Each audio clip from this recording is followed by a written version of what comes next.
Hi everyone, টিকে লাইফস্টাইলে সবাইকে স্বাগত। তো চলে এসেছি আর একটা রেসিপি নিয়ে। তোমরা সবাই কেমন আছো? আশা করছি তোমরা সবাই ভালো আছো। তো আজকে আমি করব গাজরের হালুয়া। তো চলো শুরু করা যাক আজকের রেসিপি।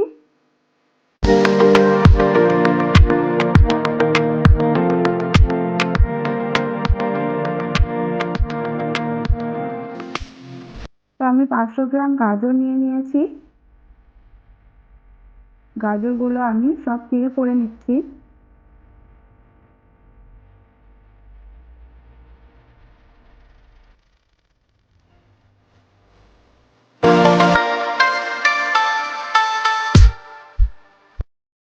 তো গাজরের সামনের আর পেছনের অংশটা আমি কেটে ফেলে দেবো।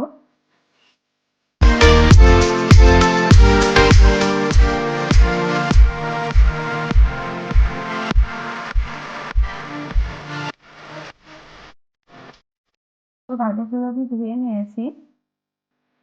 এবার একটা গ্রেটার দিয়ে গাজরগুলো গ্রেট করে নেব।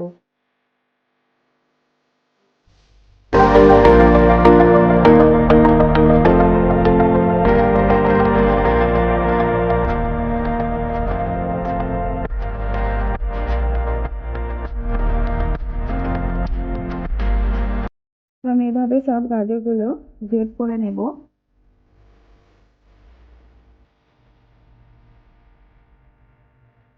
তো আমার গাজরগুলো গ্রেট হয়ে গেছে।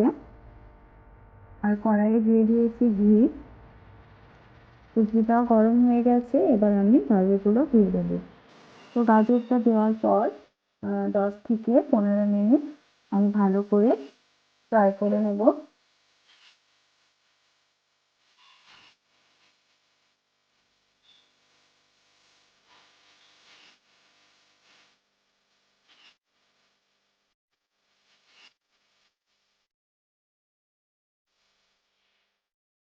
তো গাজরগুলো একদম নরম হয়ে এসেছে।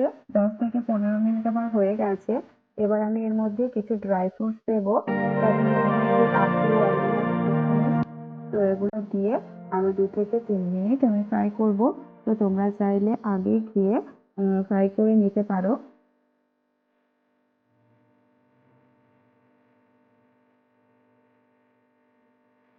আমি আধা লিটার দুধ আগে থেকে গরম করে রেখেছিলাম একদম ঘন করে।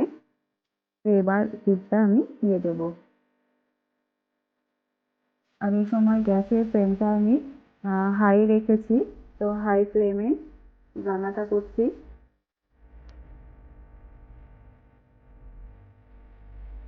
তো দুধটা দেওয়ার পর ভালো করে মিশিয়ে নিয়েছি, আর একটা তেজপাতা, 2টো এলাচ দিয়ে দিলাম।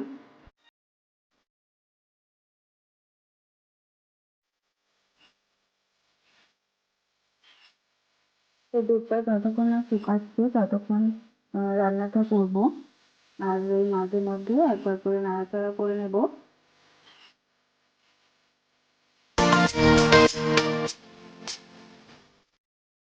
গাজরগুলো একদম সেদ্ধ হয়ে গেছে আর দুধটাও শুকিয়ে এসেছে। এবার আমি দিয়ে দিলাম চিনি।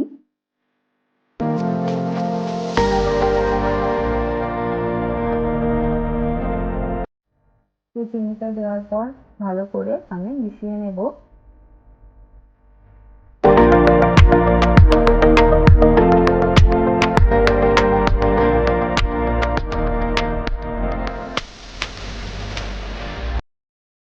চিনিটা দেওয়ার পর আরো কিছুক্ষণ রান্নাটা করব। তো কালারটা দেখো অনেকটা চেঞ্জ হয়ে গেছে, আর আমি আর 1 চামচ ঘি দিয়ে দিলাম। তো ফার্স্টেই আমি ঘি দিয়েছি, তাও 1 চামচ দিয়ে দিলাম। তো ঘিটা দেওয়ার পর আরো কিছুক্ষণ নাড়াচাড়া করে নেব। আর গাজরের কালারটাও দেখো একদম লাল হয়ে এসেছে। রান্না প্রায় শেষের দিকে।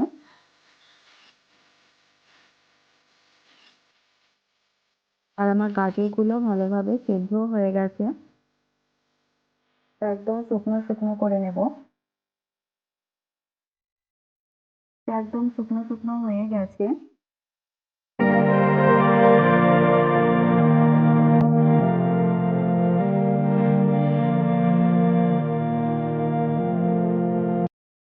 এবার আমি গ্যাসটা অফ করে দেব।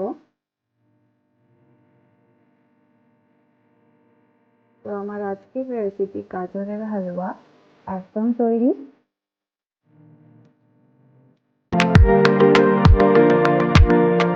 তো ভিডিওটি ভালো লাগলে প্লিজ ভিডিওটিকে লাইক করে দিও আর চ্যানেলটিকে সাবস্ক্রাইব করার অনুরোধ রইল। Bye bye.